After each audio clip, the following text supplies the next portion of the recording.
Hello વિદ્યાર્થી મિત્રો, સ્વાગત છે તમારું મારી આ યુટ્યુબ ચેનલમાં।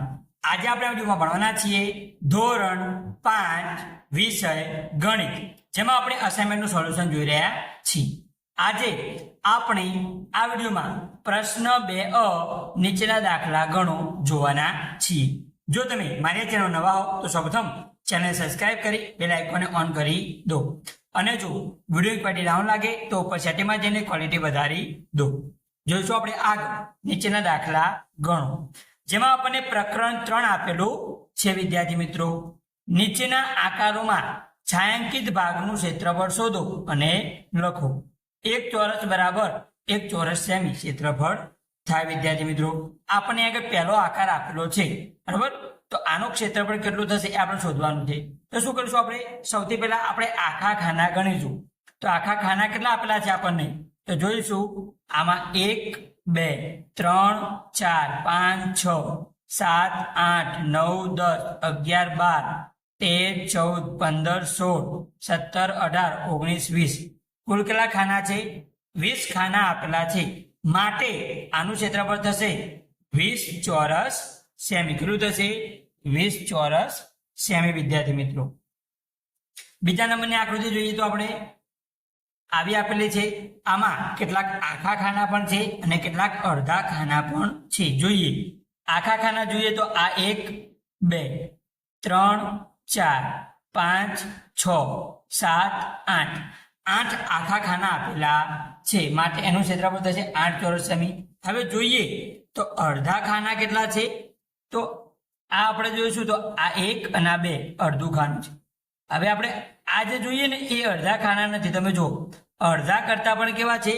ઓછા છે। તમે જોઈ શકો ધ્યાનથી કે આ જે ખાના રહ્યા એ અડધા કરતા પણ ઓછા છે। જોઈએ આ જે ખાનું રહ્યું આટલું બિલકુલ ટચ કરેલું નથી, માટે અડધા કરતા પણ કેવા છે? ઓછા। અને અડધા કરતા ઓછા હોય એનું ક્ષેત્રફળ 0 લેવાનું। ત્યારબાદ જોઈએ આ પણ અડધા કરતા ઓછું। હવે આ બંને જોઈએ તો છેક સુધી ટચ થાય, માટે આ 2 અડધા। તો ઉપરના 2 અને નીચેના 2 એટલે 4 થયા। 4 અડધા એટલે એનું ક્ષેત્રફળ થાય 2 ચોરસ સેમી, કેમ કે એનું અડધું થઈ જાય। 4 છે તો એનું 2 ચોરસ સેમી થશે। 8 પેલું આખાનું અને 2 અડધાનું, તો 8 ને 2 10 ચોરસ સેમી ક્ષેત્રફળ આવશે। આ બધા જે રહ્યા અડધા છે, જો એ આગળ પૂરેપૂરા ટચ થતા નથી વિદ્યાર્થી મિત્રો, એટલે એનું થશે 10 ચોરસ સેમી ક્ષેત્રફળ। ત્યારબાદ જોઈએ ત્રીજા નંબરની આકૃતિ, એમાં સૌથી પહેલા આપણે આખા ખાના ગણીશું। તો 1 2 3 4 5 6 7 8 9 10 11 12 13 14 15 16 17 18 19 20 21 22 23 24 25 26 27 28 અહીંયા આગળ આપણને આખા ખાના મળે, માટે એનું ક્ષેત્રફળ 28 ચોરસ સેમી થશે। પહેલા કેટલું લખીશું? 28। હવે આપણે અડધા ખાના ગણીશું। અડધા ખાના કેટલા છે? તો જોઈએ આ અડધું છે, આ 1 2 3 4 5 6 6 અડધા ખાના આપ્યા। તો આ 6 અડધા ખાના જે રહ્યા એને આપણે 1/2 વડે ગુણવા પડે, માટે 2 તરી 6 એટલે કે એનું કેટલું થાય? 3 થાય। કેટલું થાય? 3। તો 28 પેલું અને 3 આ 28 ને 3 કેટલા થાય? 31। તો આ આકૃતિનું આપણને 31 ચોરસ સેમી ક્ષેત્રફળ મળ્યું। આખું ખાનું હોય તો 1 ચોરસ સેમી લેવાનું, અડધું હોય તો આપણે 2 અડધા ભેગા થાય એટલે 1 ચોરસ સેમી ગણવાનું।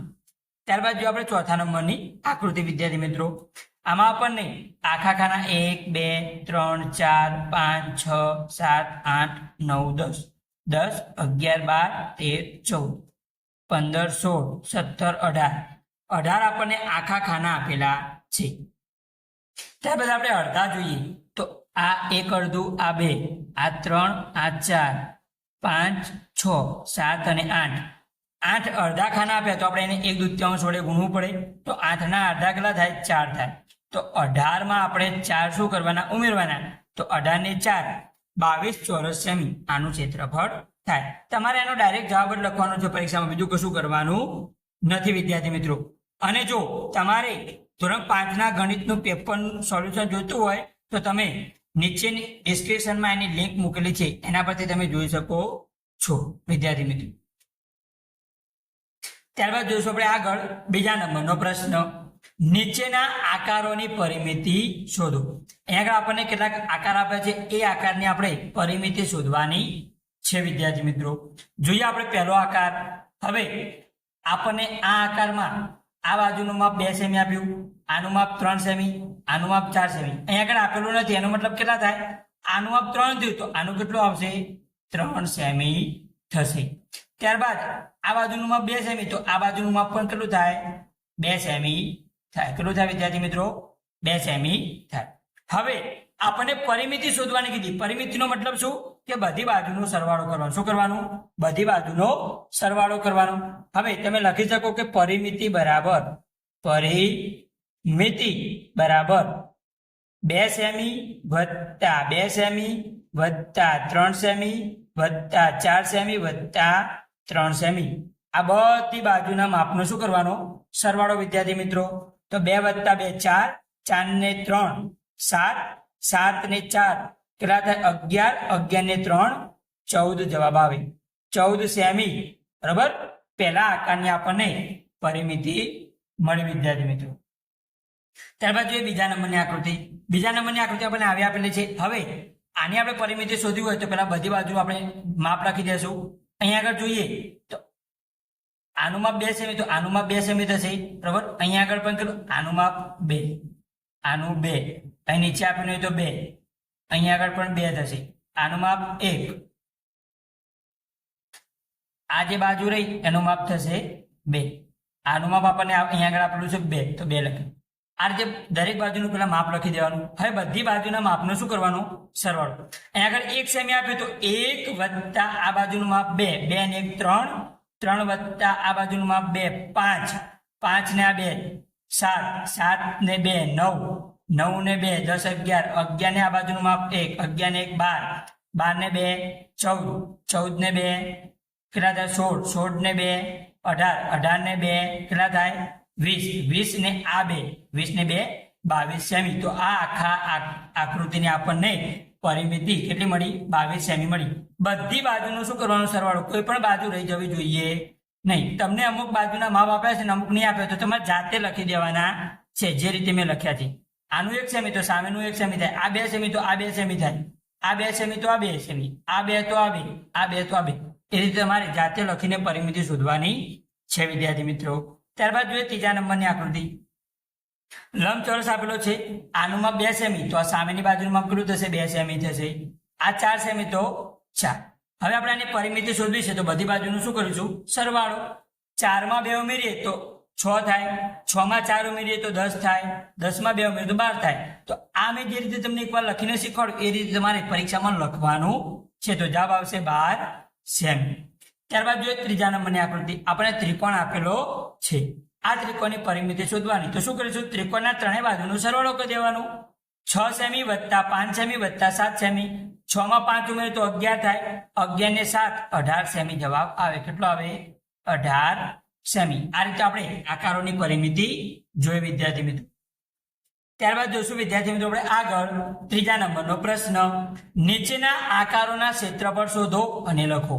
અહીંયા આગળ આપણને કેટલાક આકાર આપ્યા છે. એ આકારને આપણે ક્ષેત્રફળ શોધીને લખવાના છે વિદ્યાર્થી મિત્રો. આપણને પહેલો આકાર આવો આપેલો છે. બરોબર. ત્રિકોણ જેવું. આ ત્રિકોણ વડે જેટલા પણ ચોરસ બરોબર આવરેલા છે એનું આપણે શું શોધવાનું છે? ક્ષેત્રફળ શોધવાનું છે. સૌથી પહેલા આપણે આખા ખાના ગણીશું.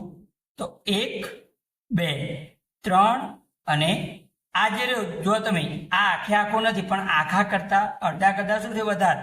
અને કોઈ અડધા કરતા વધારે હોય તો એનું ક્ષેત્રફળ પણ 1 જ થાય. તો આપણે 1 2 3 ને 4 લઈ શકીએ. બરોબર.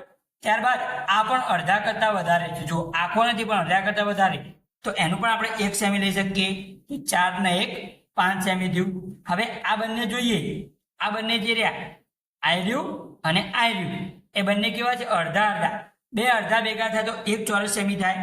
તો પેલા 5 હતા, 5 ને 1 કેટલું થયું? 6 ચોરસ સેમી આનું ક્ષેત્રફળ આવ્યું. તમારે પરીક્ષામાં ફક્ત આ રીતે લખી દેવાનું છે 6 ચોરસ સેમી. ત્યારબાદ જોઈએ બીજા નંબરનું.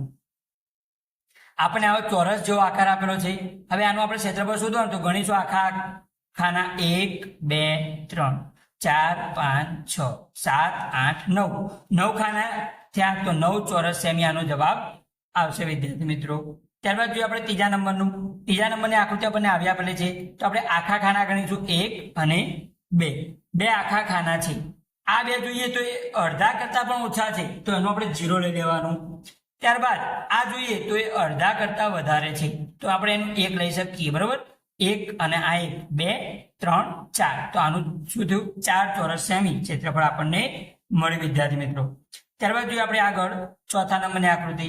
તો આમાં આખા ખાના કેટલા? 1, 2, 3, 4, 5 ને 6. 6 આખા ખાના અને આ અડધું આપ્યું ને આ અડધું આપ્યું તો 2 અડધા ભેગા થઈને 1 થાય. તો 6 ને 1 કેટલા થાય? 7 ચોરસ સેમી થાય વિદ્યાર્થી મિત્રો. તો આ રીતે આપણે બરોબર પ્રશ્ન 2 જોયો વિદ્યાર્થી મિત્રો.